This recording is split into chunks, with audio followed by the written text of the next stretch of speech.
आज हम सब पास्ट परफेक्ट टेंस के अफर्मेटिव और नेगेटिव सेंटेंस को बनाना सीखेंगे। तो दोस्तों, जिन वाक्यों में आफ्टर का प्रयोग होता है, आज हम सब उन्हीं वाक्यों को बनाना सीखेंगे। तो दोस्तों, क्या आप सब रेडी हैं पास्ट परफेक्ट टेंस के आफ्टर वाले सेंटेंस को बनाने के लिए? तो आइए हम सब पास्ट परफेक्ट टेंस के अफर्मेटिव और नेगेटिव सेंटेंस को बनाना सीखते हैं। तो दोस्तों, जैसे मैंने एक एग्जांपल लिया, तुम्हारे जाने के बाद मोहन यहां आया था। दोस्तों, हमने एक सेंटेंस लिया, तुम्हारे जाने के बाद मोहन यहां आया था। तुम्हारे जाने के बाद मोहन यहां आया था। तो दोस्तों, इस प्रकार के दिए गए सेंटेंस में हम सबको पहले यह देखना चाहिए कि कौन सा सेंटेंस बाद में हो रहा है। जिस सेंटेंस का कार्य बाद में हो रहा होता है, उस सेंटेंस को हम लोग पास्ट इंडेफिनिट में करते हैं, और जो पहले हो रहा होता है उसको हम पास्ट परफेक्ट में करते हैं। यानी कि तुम्हारे जाने के बाद मोहन यहां आया था, यानी कि कोई भी पर्सन है, कोई व्यक्ति जो चला गया था, उसके जाने के बाद में मोहन यहां पर आया था। तो सबसे पहले जो ये सेंटेंस है, मोहन यहां आया था, तो इस वाले सेंटेंस को हम बनाएंगे past indefinite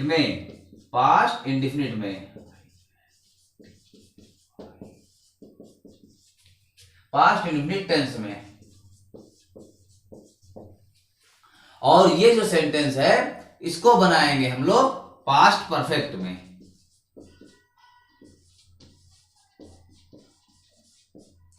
past perfect tense में। तो दोस्तों, अब जाइए देखते हैं कि किस प्रकार से यह सेंटेंस कंप्लीट होता है। तो आइए हम सीखते हैं इस सेंटेंस को और बनाते हैं।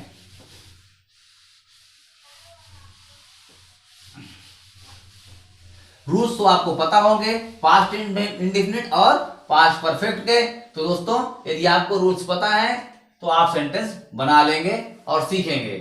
मोहन यहां आया था, तो यहां लिखेंगे हम लोग Mohan came here. Mohan came here after. Mohan came here after, क्योंकि इस सेंटेंस को बनाएंगे हम पास्ट इंडेफिनिट में। तो पास्ट इंडेफिनिट के जो रूल्स होते हैं, सब्जेक्ट, वर्ब की सेकंड फॉर्म और ऑब्जेक्ट। तो दोस्तों, मैंने लिख दिया मोहन, सब्जेक्ट हो गया, सेकंड फॉर्म लिख दिया और आपका ऑब्जेक्ट लिखा। तो मोहन केम हियर, मोहन यहां आया था, आफ्टर लगा दिया मैंने बाद के लिए। अब बचता है तुम्हारे जाने के बाद। तो यू मीन्स होता है तुम या तुम्हारे, तो यहां लिख देंगे यू हैड गॉन। तो अब देखिए, हमारा सेंटेंस बड़ी आसानी से कंप्लीट हो गया। तुम्हारे जाने के बाद मोहन यहां आया था, तो Mohan came here after you had gone. तो कितनी आसानी से हमारा ये सेंटेंस कंप्लीट हो गया। तो आइए कुछ एग्जांपल और देखते हैं और सेंटेंस को बनाते हैं।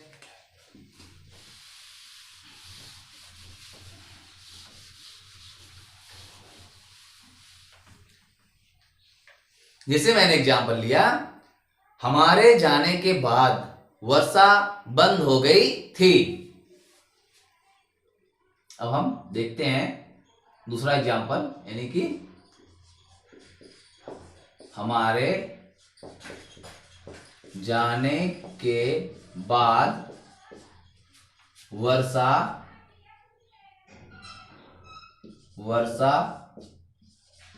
बंद हो गई थी।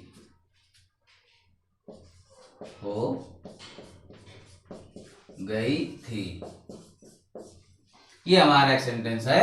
हमारे जाने के बाद वर्षा बंद हो गई थी। तो दोस्तों अब हम इस सेंटेंस को बनाएंगे। तो इस प्रकार के सेंटेंस को बनाने के लिए आपको पास्ट इंडेफिनिट और पास्ट परफेक्ट के रूल्स अच्छे से आने चाहिए।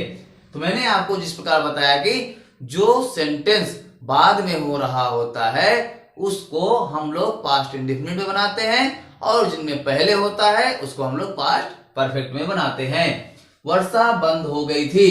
तो दोस्तों सबसे पहले यहां लिखेंगे it rain stopped.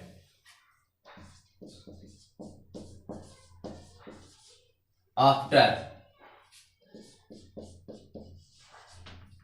It rain stopped after, हमारे जाने के बाद। तो वी मीन्स होता है हम सब या हमारे, तो यहां आप लिखेंगे वी हैड गॉन। तो दोस्तों it rain stopped after we had gone. वर्षा बंद हो गई थी, यानी कि हमारे जाने के बाद वर्षा बंद हो गई थी। तो सबसे पहले हमने सेंटेंस लिखा it rain stopped after we had gone. तो इस प्रकार से हमारा सेंटेंस कंप्लीट हो गया। आइए एक एग्जांपल और देखते हैं।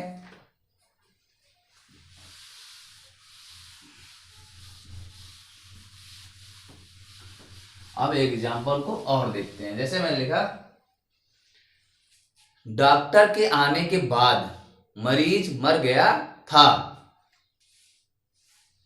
मैंने एक सेंटेंस और लिया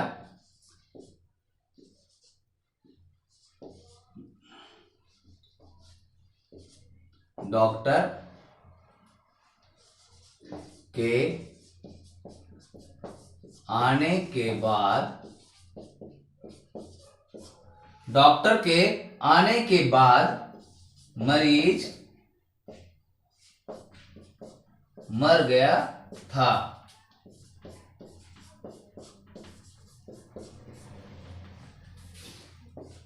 डॉक्टर के आने के बाद मरीज मर गया था।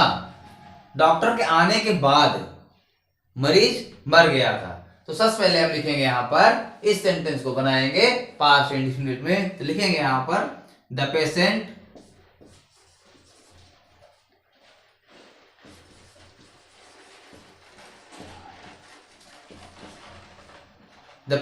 डाइड।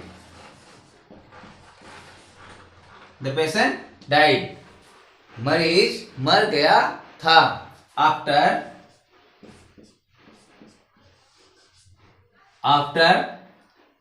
अब बात आती है डॉक्टर के आने से। इस सेंटेंस को हम बनाएंगे पास्ट परफेक्ट में। तो यहां पे लिखेंगे द डॉक्टर हैड। अब आने की इंग्लिश होती है कम, मीन्स होता है आना। तो लेकिन दोस्तों कम का जो थर्ड फॉर्म होता है होता कम के कम। तो यहां पे हो जाएगा कम।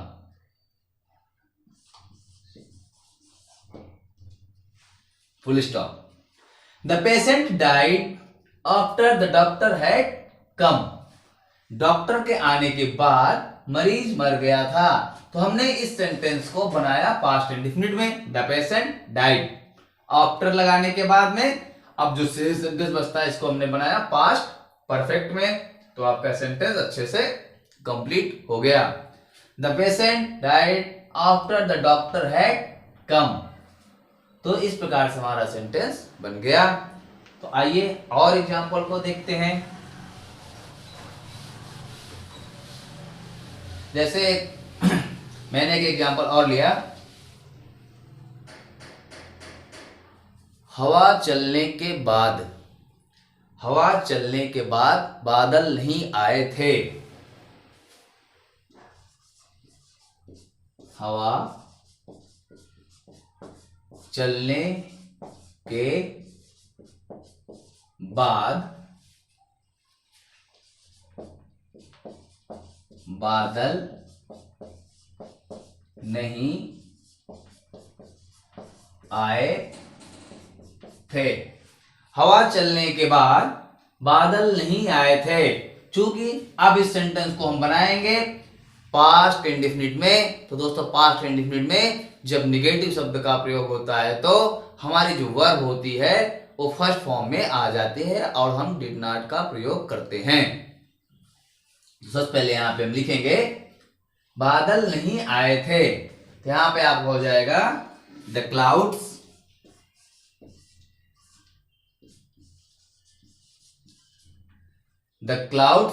Did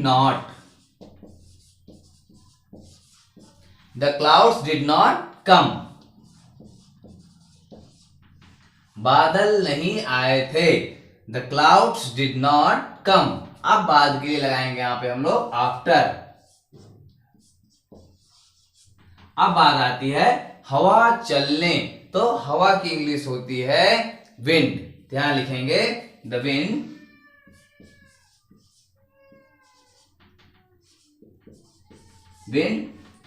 had blown, BLOWN।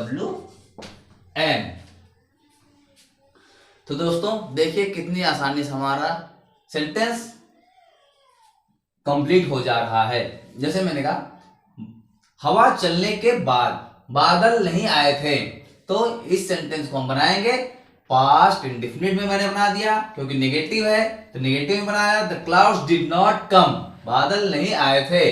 बाद के लिए मैंने आफ्टर का प्रयोग किया। उसके बाद हवा चलने के, तो ये आपका सेंटेंस बनेगा पास्ट परफेक्ट में। यहां लिखेंगे the winds had blown. Blow means होता है चलना और आपका ब्लोन थर्ड फॉर्म होगा, इसलिए हमने लिख दिया ब्लोन। तो दोस्तों कितनी आसानी से हमारा सेंटेंस कंप्लीट हो गया। तो आइए एक एग्जांपल और देखते हैं।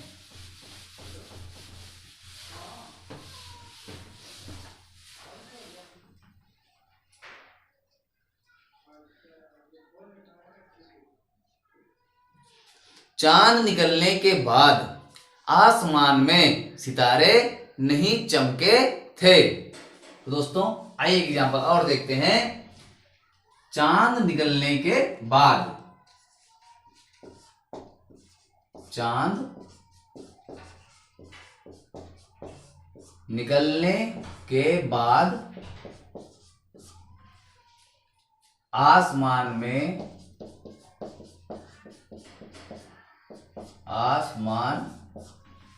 में सितारे नहीं चमके थे।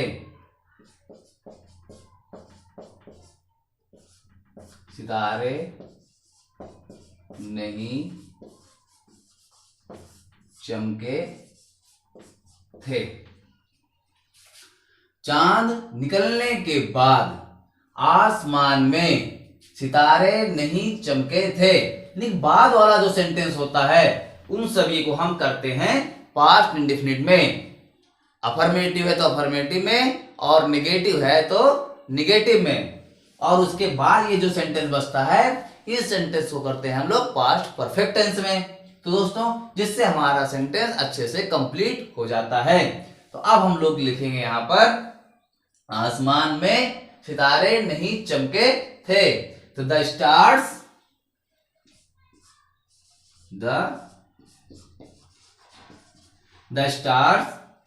डिड नॉट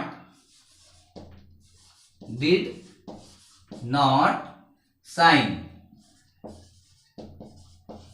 दोस्तों क्योंकि हमारा सेंटेंस जो है पास्ट इंडेफिनिट का निगेटिव सेंटेंस है, इसलिए मैंने यहां पर यूज किया सब्जेक्ट, हेल्पिंग वर्ब आपका डिड नॉट, उसके बाद वर्ब की फर्स्ट फॉर्म साइन, यानी कि साइन मीन्स होता है चमकना।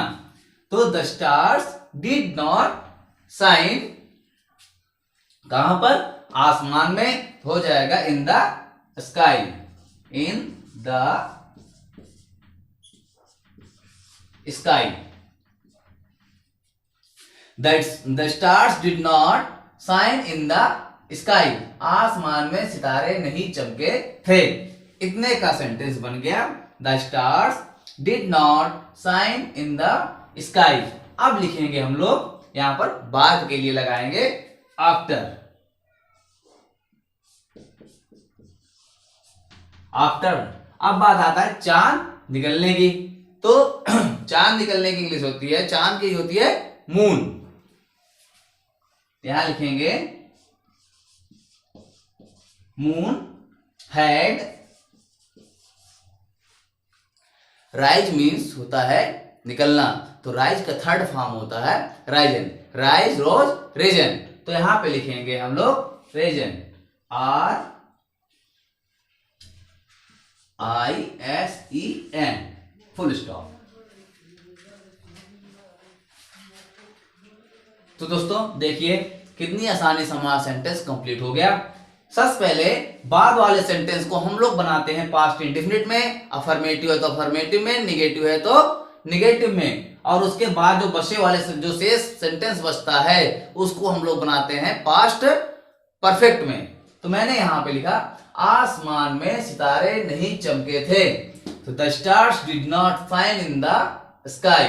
उसके बाद के लिए मैंने प्रयोग किया आफ्टर का, फिर चांद निकलने के, तो मून मीन्स होता है चंद्रमा या चांद, और ये आपका बनेगा पास्ट परफेक्ट में। तो सब्जेक्ट के बाद हेल्पिंग वर्ब हैड, उसके बाद वर्ब की थर्ड फॉर्म रीजन। तो आपका सेंटेंस बन गया the stars did not shine in the sky after moon had risen. तो दोस्तों इस प्रकार से हमारा सेंटेंस कंप्लीट हो गया। तो दोस्तों यदि आप सभी को पास्ट इंडेफिनिट और पास्ट परफेक्ट के रूल्स अच्छे से कंप्लीट होंगे तो आप आफ्टर वाले सेंटेंस को बड़ी आसानी के साथ बना सकते हैं और कंप्लीट कर सकते हैं। तो दोस्तों मैंने आप सभी को कुछ एग्जांपल्स यहाँ पर पढ़ाया और बताया कि किस प्रकार से आप सेंटेंस को बनाएंगे। इसकी एक्सरसाइज आप लोग अच्छे से कंप्लीट करेंगे, जिससे आपको सेंटेंस बनाने के रूल्स आ जाएं और आप इन सेंटेंस को आसानी से बना सकें। तो दोस्तों यदि हमारा वीडियो आप सभी को पसंद आया हो तो इसे अधिक से अधिक लाइक करें, शेयर करें और सब्सक्राइब करें।